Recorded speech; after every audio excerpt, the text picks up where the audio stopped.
هل انت النهارده في تراضي لفرقتين على حساب الدوري كله وعلى حساب مسابقه بالكامل؟ طب يبقى المسابقه دي مشكوك فيها بقى، يبقى المسابقه دي تبقى تتعاد بقى من الاول وجديد.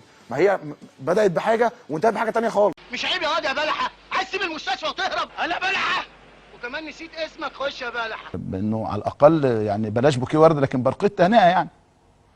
لا ماشي ممكن يجوز بس القضيه الدوري ما خلصش. بس هو خد الدوري. نعم. هم خدوا الدوري خلاص. لا يا فندم ممكن يحصل حاجه في المباراه الاخيره خسر منه 6 بونت. في ايه يا سيد؟ زي العاده يا دكتور. بلحه يا ابو فلك. تعالى يا بلحه، هدي نفسك، خليك ظريف ولطيف، ما تخلينيش اخد فكره سيئه. دي مش معناها ان النادي الاهلي خسر بطوله ولا كسب بطوله ولا بطولتين، لا، الدولاب مليان.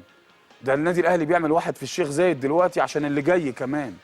الدولاب مليان، ما فيش ليه عدد. انت مش بتخاطب سوق العبور حضرتك انت وهو. لازم بلحه ده ظريف جدا، بس هو اللي صوته عالي شويه.